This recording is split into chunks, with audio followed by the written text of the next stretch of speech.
Welcome to my Moss Golem guide on how to AFK this with Necromancy. I will put a link down in the description if you want to use this with magic, although keep in mind that guide is a little over 2 years old, so just use some recent upgrades that we have gotten since then. First off, these Moss Golems do require 108 Slayer, so Iron players, if you would, you can boost this with the God Banner at 106 and start doing this daily for 30 minutes.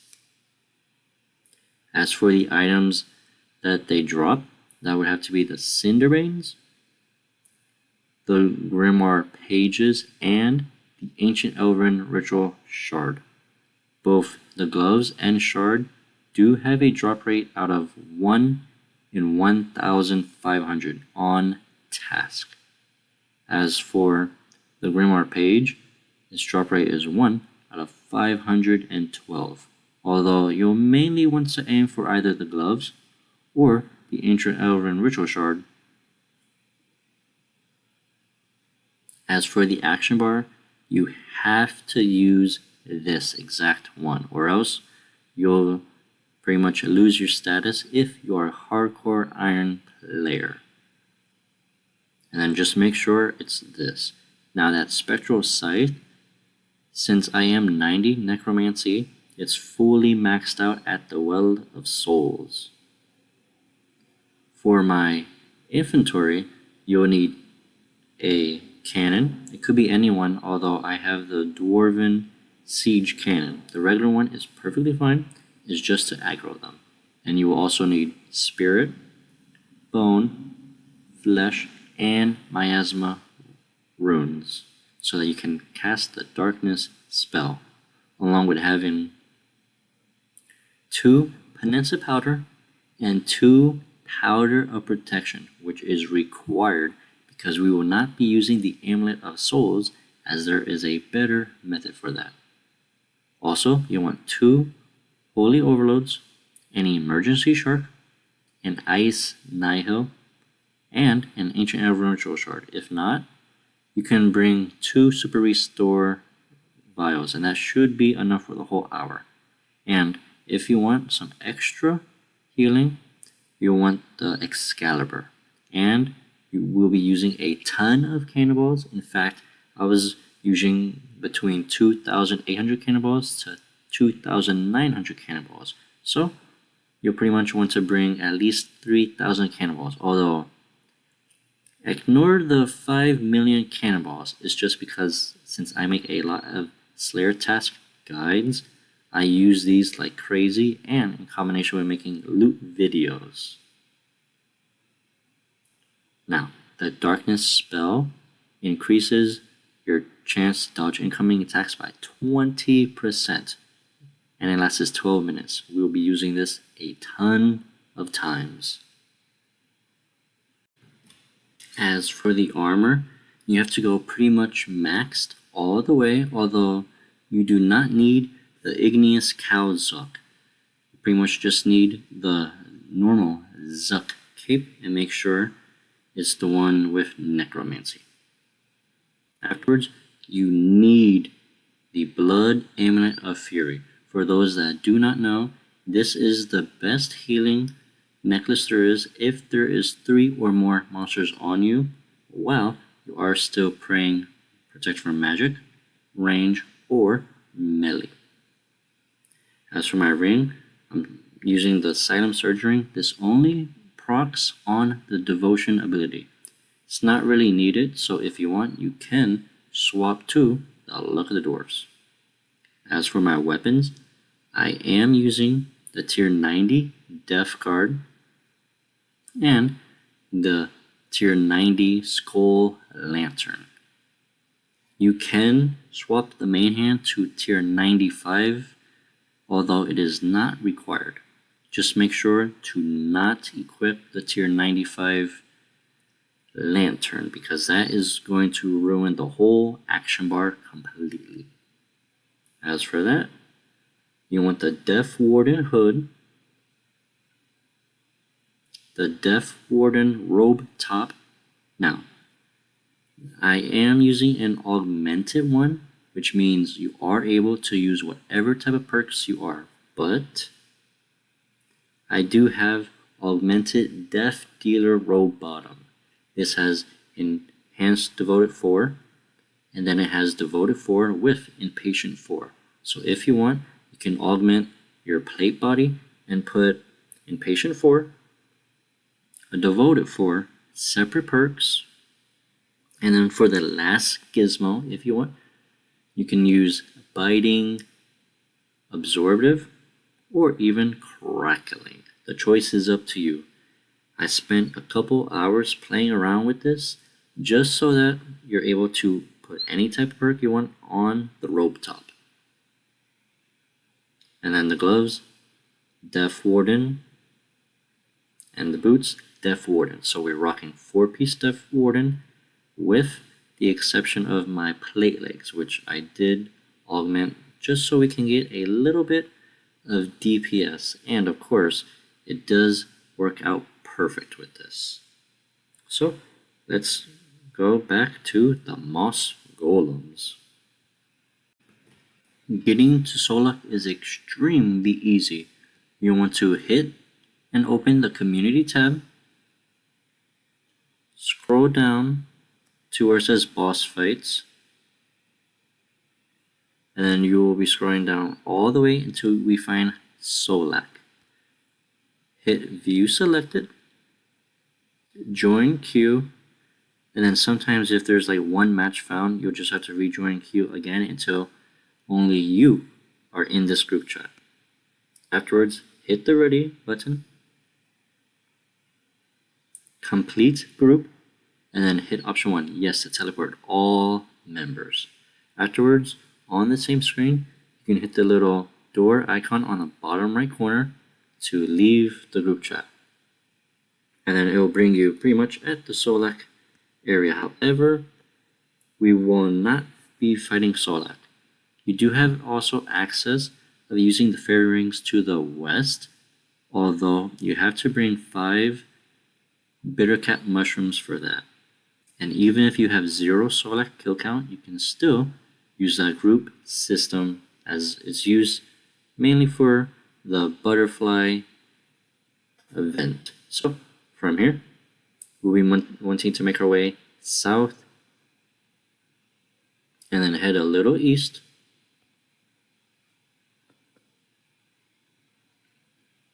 Now we go directly east.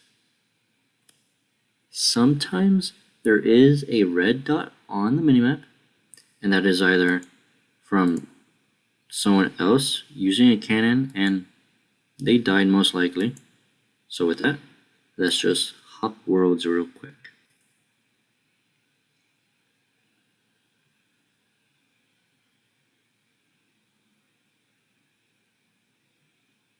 Any minute now. There we go. So place your cannon somewhere to the east where I am. Summon your ice nihil pouch.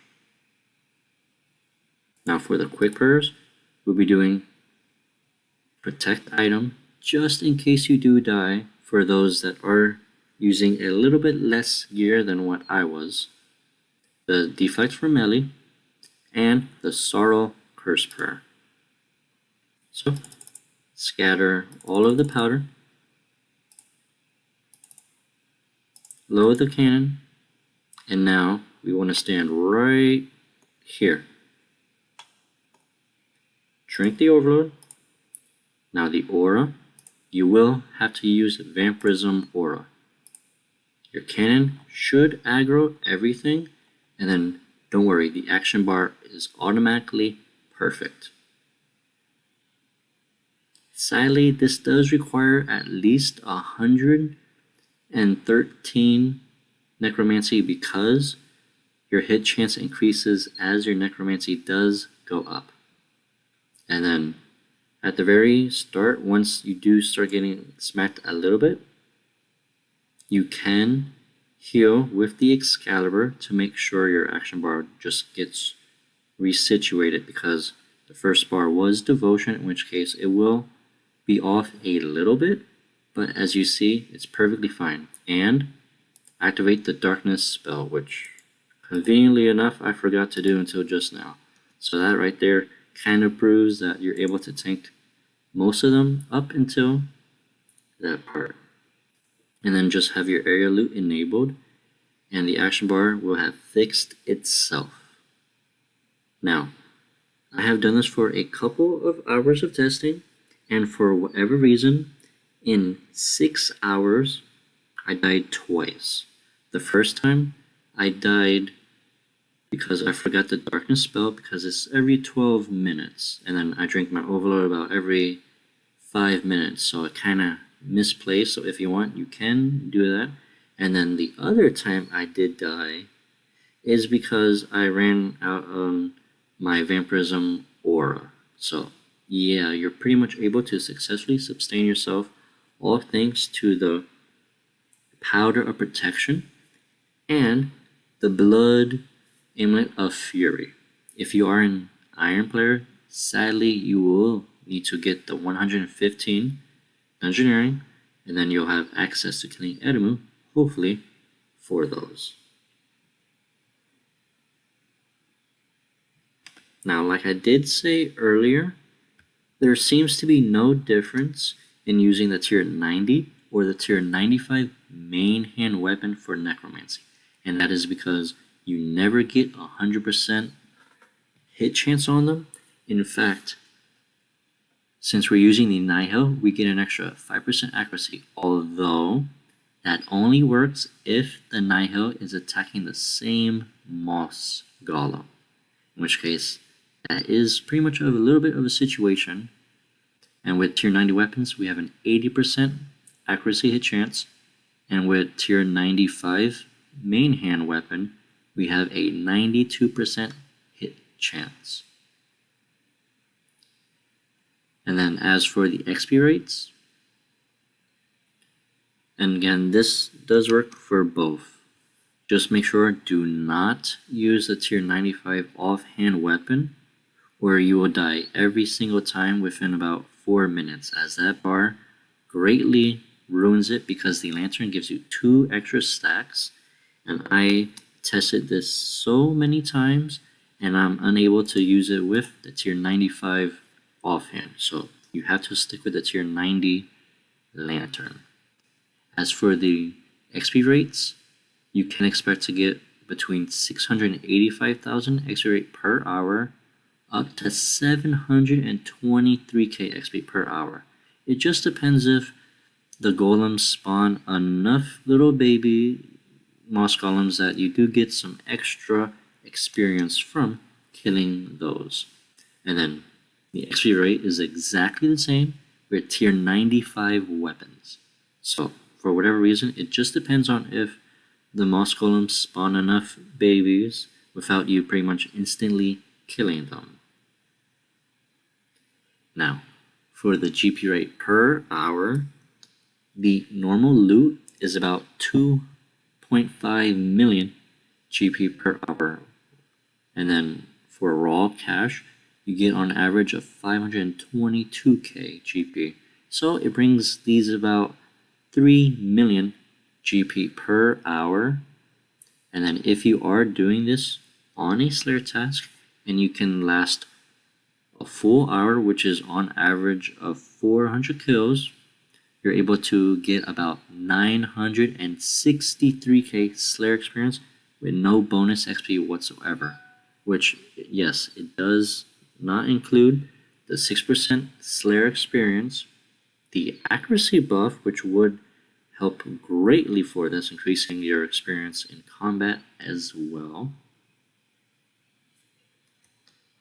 And then hopefully you're able to get the Cinderbane Gloves, which is a very powerful endgame item, as it does help. And, ooh, look, I got 46 Super Restore 4, so that kind of does help pretty good.